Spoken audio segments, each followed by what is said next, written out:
Mummy, મારે તમારી સાથે એક વાત કરવી હતી. હા બોલ ને. એમને કે બેહવા તો આવી નહીં હોય. તમે એમને બેસવાય ના દો ને. આ ભાભી છે ને, મીરા ભાભી. હા તો હું થયું મીરાને? મીરા ભાભીને અહીંયા અહીંયા દુખે છે. કેમ? ખબર નહીં, કહેતા હતા કે કેટલાય દિવસથી એવું થાય છે. ક્યારેક ક્યારેક દુખાવો ઉપડી જાય, પછી થોડી વાર રાહત રહે ને પાછું દુખવા લાગે છે, અને દુખાવો અનહદ થાય છે. એક કામ કર ને, રસોડામાં જા, થોડી હિંગ લે, થોડુંક મીઠું લે અને હારે થોડોક અજમો લે. એને થોડું થોડું લઈને આવી રીતના હાથમાં આમ ચોળી નાખજે બે હાથથી, અને એને ખવડાવી દે ને ઉપર એને પાણી પીવડાવી દે. જા, આવ સારું થઈ જાય. એ તો એમને ટ્રાય કરી લીધું. અને પહેલાં જ્યારે દુખાવો થયો હતો ને ત્યારે તમે કીધું હતું તો એ એમને ટ્રાય કર્યું. હા તો હવે તો એને સારું થઈ ગયું ને. પણ એ ખાધું તો એનાથી જ સારું થયું હતું. તો એને કે અત્યારે પાછું એ લઈ લે એટલે સારું થઈ જાય. જા. પણ મમ્મી, વારે વારે એક ને એક વસ્તુનો દુખાવો થયા કરે, એ પણ એક જ જગ્યાએ ને એક જ પ્રોબ્લેમ, તો બની શકે ને કે કાંઈક વધારે તબિયત ખરાબ થઈ ગઈ હોય. એ આપણા વિચાર છે ને. હે, સારું વિચારો તો સારું થાય, મોડું વિચારો તો મોડું થાય. અને વાત રહી આ દવાખાને જવાની, કહું છું કે ઘરમાં જ જે વસ્તુની દવા હોય તો બહાર જવાની શું જરૂર છે? અરે આપણે મૂર્ખા કહેવાય, એક નંબરના મૂર્ખા. અરે નાની નાની વાતે કઈ દવાખાને જવાનું હોય, અને આપણામાંથી ડોક્ટર કમાય. હા, નાની વાત નથી. તમે આજે કીધું ને એ ભાભીએ પહેલાં જ ટ્રાય કરી લીધું છે, પણ હજુ એ દુખાવો મટ્યો નથી. હા તો પેસુટી બેસુટી ખાઈ ગઈ હશે. ઓલા ત્રીજા ઘરવાળા ચંપા માસીને બોલાવીને પેસુટી કરાવી લે. જા. પણ તમને કેમ ખબર કે આ જ વસ્તુ હશે?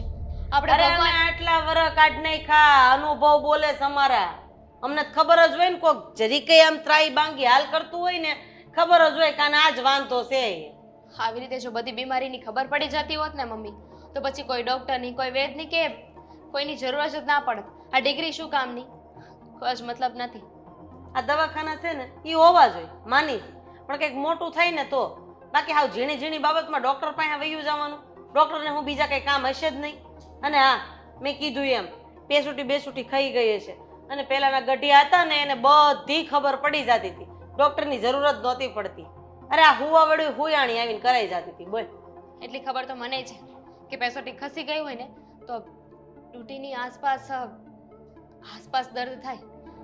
ભાભીને સાઈડમાં દુખી રહ્યું છે અને વધારે દુખી રહ્યું છે ને, એટલે તમને કહી રહી છું કે આપણે એકવાર ડોક્ટરને બતાવી જોઈએ. એક પડકે હુવાઈ ગયું હોય તોય કદાચ દુખતું હોય. હવે ઈ અહીંયા દુખે ને કેવડી મોટી વાત છે.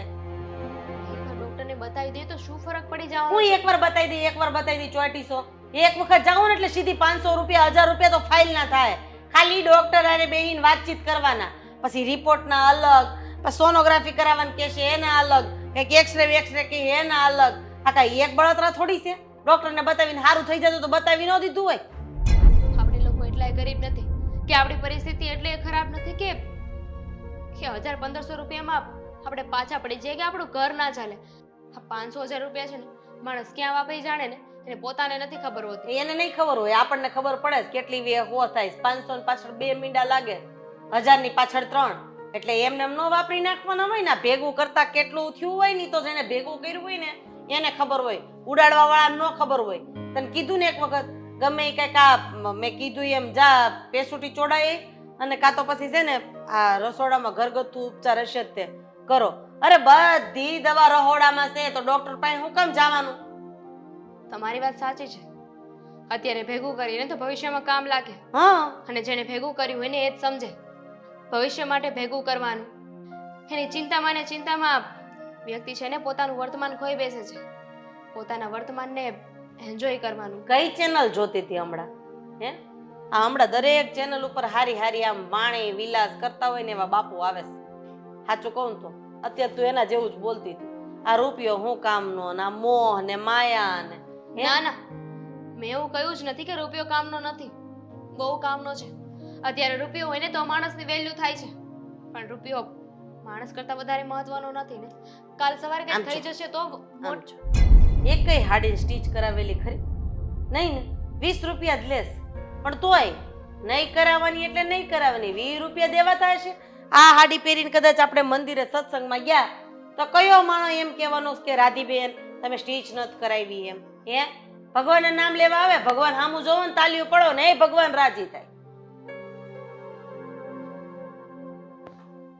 કેમ કઈ બોલી નહીં? તાર પાસે ઘણું બધું હોય બોલવાનું, સારું હોય ને મોડું હોય, મારા દરેક સવાલનો જવાબ હોય. કેમ મીઠી ગોથાઈને વહી ગઈ? હે, દવાખાનાની દીકરી.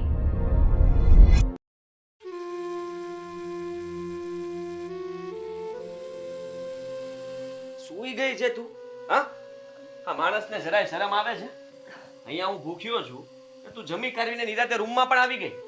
આદિ, તબિયત થોડી ખરાબ છે, હું કાઢી આપું ને જમવાનું. ચાલો. હા, એક મિનિટ. તબિયત ખરાબ છે તારી? હા, બપોરનું પેટમાં બહુ દુખે છે, પેન કિલર લીધી છે પણ કઈ ફેર નથી પડતો. એ તો પછી દવાખાને જઈ આવાય કે નહીં? હા, તમને ખબર છે ને, મમ્મીને ખબર પડશે ને કે દવાખાને ગઈ છું તો સીધા જ ઘરને માથા ઉપર લેશે.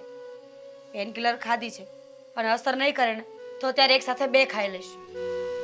શું એક સાથે બે ખાઈ લે? આ કેટલી સાઈડ અસર કરશે તને ખબર છે? હા હા, એક બીમારીમાંથી બીજી બીમારી ઊભી થશે. તો શું કરું, તમે જ કહો. અરે મમ્મી સાથે વાત કરીને કહી દેવાય. એવું હોય તો મમ્મીને કહેવાય કે તમે સાથે ચાલો. મમ્મીને ભૂલે છું કે મમ્મીને ખબર પડશે ને તો ઓર ગુસ્સો કરશે. મમ્મી ચોખ્ખું એમ જ કહેશે કે કંઈ ખાધું પીધું હશે છુપાઈ છુપાઈને મારાથી, પાણીપુરી ખાધી હશે, બીજું કંઈ ખાધું હશે એટલે પેટમાં દુખે છે. હે ભગવાન, આ મમ્મીનું તો શું કરવું ને એ જ સમજાતું નથી. હરેક વાતમાં આ પોતાની જ મનમાની ચલાવે છે. એ ખબર નહીં કે આ માણસને દવાખાનાનો ખર્ચો કરવો હોય ને તો પણ આપણા ઘરમાં કોઈ ખર્ચો ન કરી શકે. પૈસા બચાવીને ક્યાં જવું હશે? મને શું ખબર, તમારા મમ્મી છે. મેં તો આ પેઇન કિલર પણ છુપાઈને લઈ આવીને ખાધી છે. ખબર નહીં આટલો ડર ક્યારે જશે મમ્મીનો. ડરવાની જરૂર નથી. ચાલ, મારા એક ઓળખીતા ડોક્ટર છે, એને બતાવી આવીએ. ના, આપણે ક્યાંય નથી જવું. દવાખાને જશું ને તો મમ્મી ખોટા ઉપાડો લઈને બેસશે. તમે છે ને એકવાર મમ્મીથી વાત કરી લો, એ હા પાડે તો જશું. એ ભાઈ, મમ્મી સાથે કઈ વાત નથી કરવી. અત્યારે કદાચ એ એના રૂમમાં સૂતા હોય ને તો આપણે બંને કોઈને ખબર ના પડે એમ બતાવીને પાછા આવી જઈએ. તમને લાગે છે કે આપણે ઘરની બહાર જઈએ અને મમ્મીને ખબર ના પડે? ખબર પડશે ને તો ઉલટાના બીજા 4 આરોપ નાખશે કે બે માણા ફરવા ગયા હશે. કે એને કે કોણ જવાનું ફરવા? હા, રાત્રે કોઈ ફરવા જતું હશે?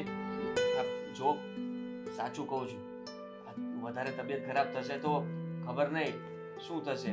મને ચિંતા થાય છે તારી, એટલા માટે કહું છું. છોડો ને આદિ, એ મટી જશે. કહ્યું ને મેં, પેન કિલર ખાધી છે ને આમ પણ ભૂખી છું. કદાચ જો ખાવાના હિસાબે આવું કંઈ થતું હશે ને તો આજ ખબર પડી જશે. થોડુંક જમી લે ને. ચાલ. શું જમી લે? બપોરનું જમ્યું છે ને એ પણ પેટમાં એમનું એમ છે. ખબર નહીં શું થશે. એમ થાય છે કે ઉલટી કરી નાખું ને તો સારું. ના ના ના ના, એવું ના બોલ. કઈ નહીં થાય. હું છે ને, હું ડોક્ટર પાસે જાઉં છું અને એમની પાસેથી દવા લખાવીને એ દવા લઈને આવું છું. પહેલા ખાઈ લો પછી જજો. હા હા, હવે ખાવું નથી મારે. હા, તું દવા લઈ લે અને દૂધ પી લેજે અને પછી આરામ કર. સલાહ સૂચન આપો છો, પહેલા તમારું કરો ને. પોતાનું ધ્યાન રાખવું નથી ને મારી પાછળ પડ્યા છે. ક્યાંય જવું નથી. કહ્યું ને કે પેઇન કિલર ખાધી છે. જો આજે ફરક નહીં પડે ને તો કાલો સામેથી કહીશ. બસ. શું સામેથી કહેવાની? હા, મને ખબર છે કે તું કઈ બોલવાનું નથી. આ થોડું ઘણું દુખતું હશે ને તો પણ એમ કહેશે આ મટી ગયું છે, હવે વાંધો નથી, અને દુખાવો સહન કર્યા કરશે. સારું બાબા, જાઓ બસ. હા તો જઈશ જ ને. હું તો કહું છું તું પણ ચાલ ને સાથે. હા, ડોક્ટરને એકવાર બતાવી દેવું સારું. આવું જ પડશે. મેડિકલથી દવા લઈ આવો ને. સારું, ઓકે. હા, મેડિકલથી લઈ આવજો. દવા પી લેજે અને કાલે તું બતાવી આવજે. તું બતાવ્યો છે એટલે તમે સાથે આવજો. પહેલા મમ્મી સાથે વાત કરજો. મમ્મી હા પાડે ને એટલે આપણે બંને દવાખાને જશું. મમ્મી કોઈ દિવસ હા ન પાડે એ મને ખબર છે. આ ગમે તેવી બીમારી થાય ને કે ગમે તે થયું હોય, મમ્મી કહે મટી જશે. આદિ, આ પપ્પા બહુ જ માંદા રહેતા હતા. ક્યાં કેવું તો નહીં થયું હોય ને કે મમ્મી પપ્પાને પણ હોસ્પિટલે ના લઈ ગયા હોય? બસ, હા, સીઆઈડી બનવાની જરૂર નથી. પેટમાં દુખે છે ને, આરામ કરો. શાંતિ તો કરું છું ને, આરામ જ કરું છું. હું દવા લઈને આવું છું. જલ્દી. પેટમાં દુખે છે. હા તો બસ, ધીમે બોલ.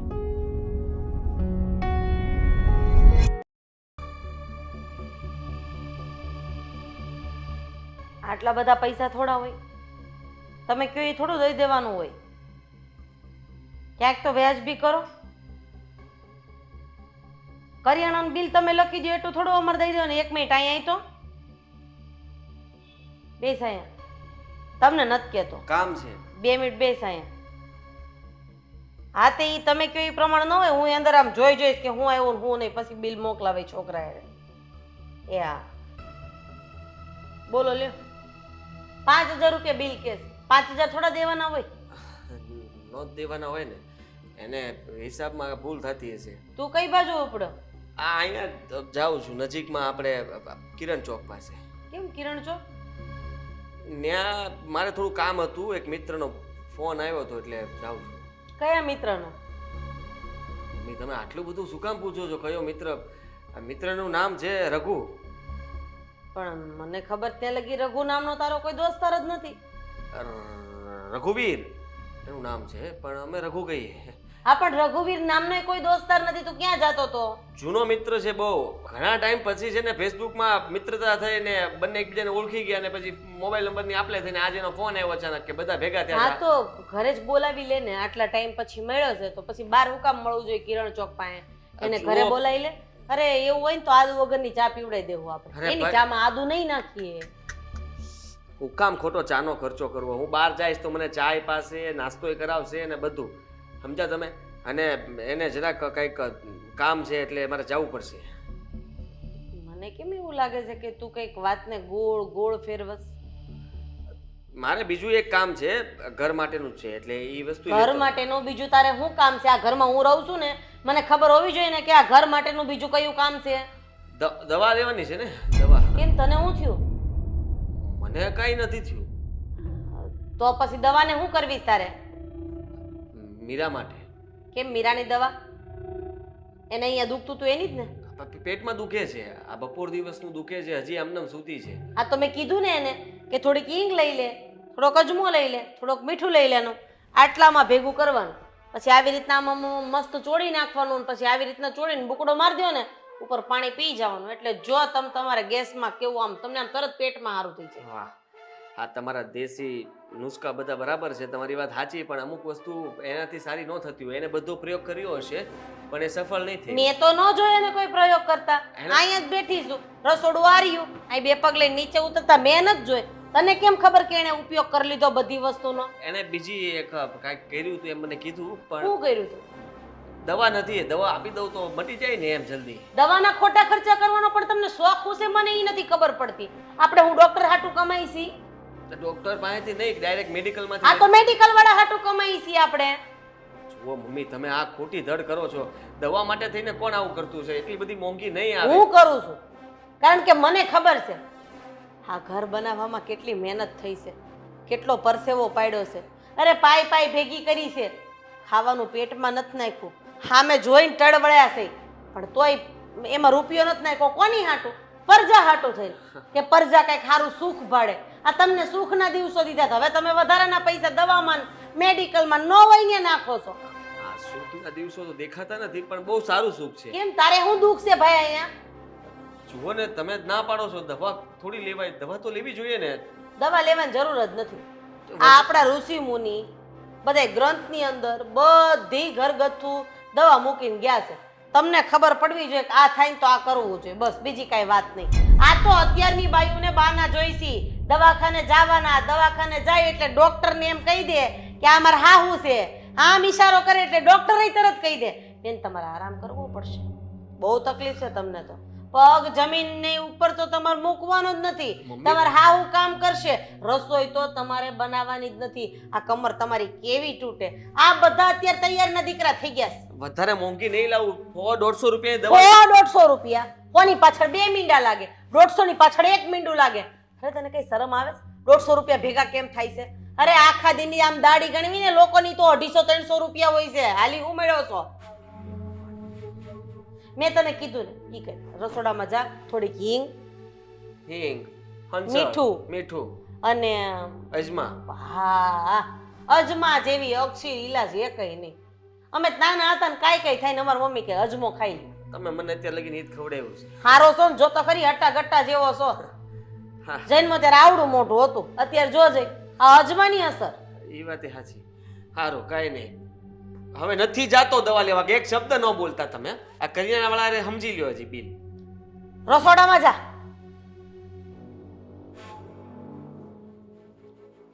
અજમો, મીઠું અને હિંગ.